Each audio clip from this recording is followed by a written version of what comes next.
Hello, everyone. Thank you very much for watching today. So we'll jump right into it. Today's topic is, what kind of conversations are you having with yourself? What's going on in that head?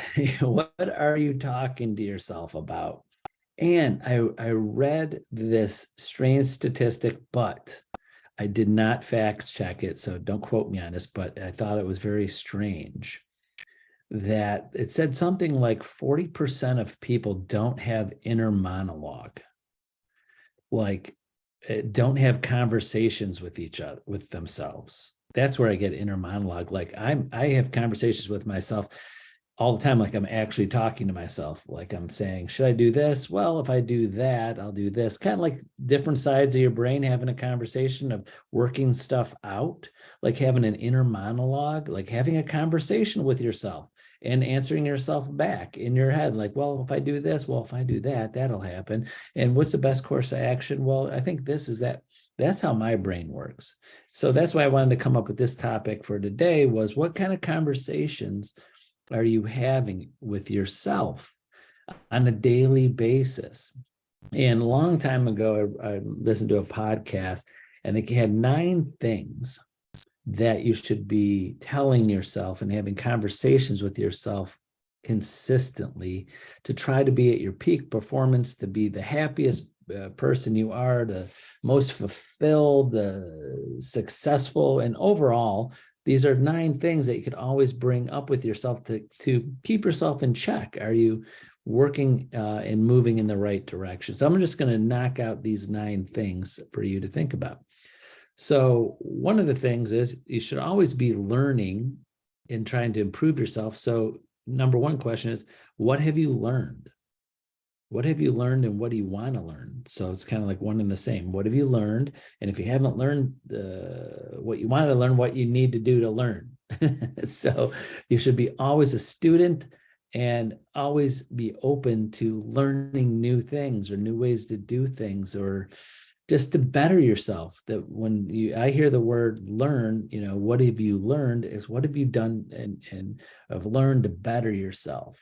So not like a class like school all the time, but learning something about yourself, learning about how to handle situations, learning about other people, learning about whatever. What have you learned?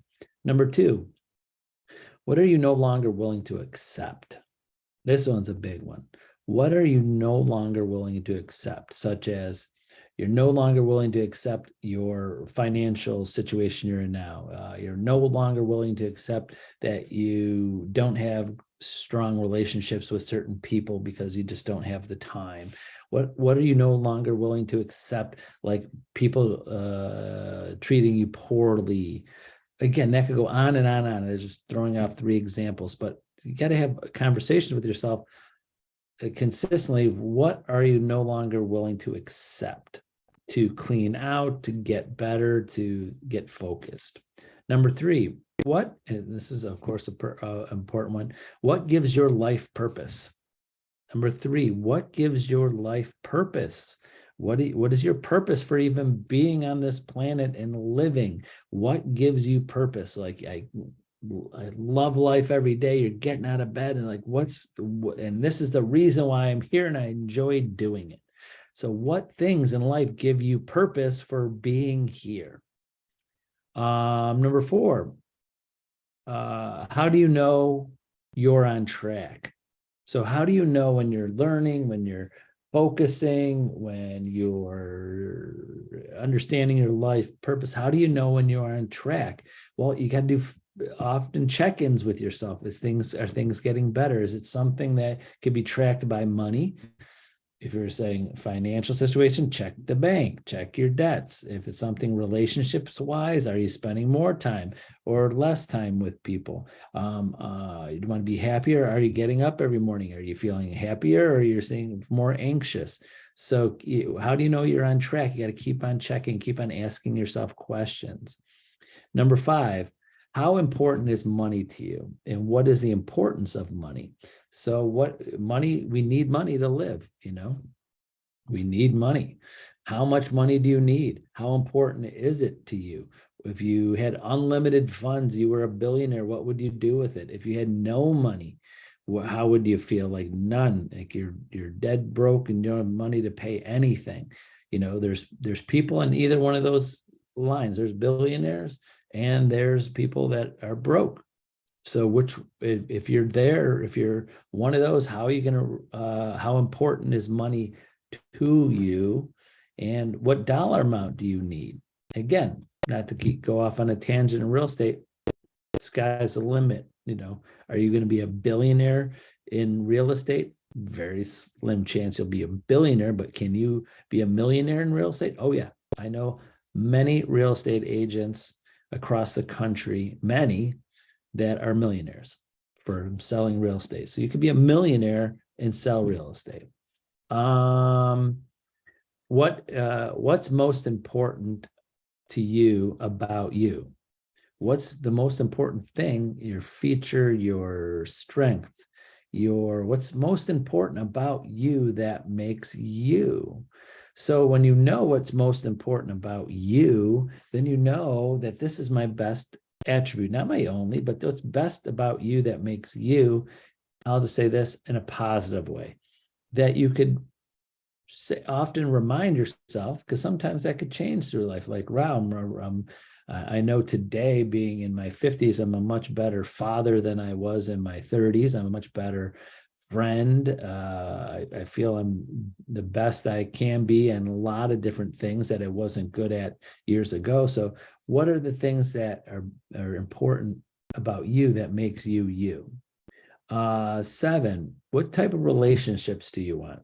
What are the important relationships in your life? The business relationships, your relationship with your clients, your buyers and sellers, your relationships with your family, your children, your parents, your friends. What type of relationships do you want with all of these people? And not just in general, because every family member is different, friends different, clients different, but think often and give yourself a check when you're interacting with somebody.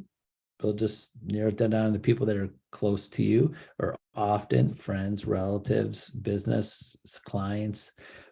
Remind yourself, what type of relationship am I trying to get out of this? Is this a long-term relationship? Is this friendly? Is this something I want to spend a lot of time with? Is it just business? Is it just what is it? What type of relationship is it? Are you teaching them something? They teaching you something? You have to know what type of relationship you want out of people. It doesn't have to be there now, but when you know what type of relationship you want out of it, just use an example, not on a personal basis, on business basis. Like I'm friends with dozens, hundreds of different agents and brokers and real estate people across the country. And to myself, these are people that unfortunately I can't be with because they don't live near me physically, can't go out to dinner often and be close friends where we're spending physical time together, but obviously we could talk on the phone and things. So a lot of my business relationships that are friends, what I like to get out of them is that how we could help each other in our business. So we're business friends. We're friends where we could collaborate and things and try to get together and come up with ideas and thoughts. And several agents and brokers across the country, we text each other and try to get on Zooms and things and how to best practices and things. So these are friends, but I know what kind of friendship relationship we're trying to help each other business wise. And they have other friends, we don't talk about business. We're not talking about real estate. So that's an example. 8, how will you know that you're fulfilled in life? How will you know when you're fulfilled? You're like, I did it, I'm fulfilled. Or you got to where you want to be with any of these questions. How will you know?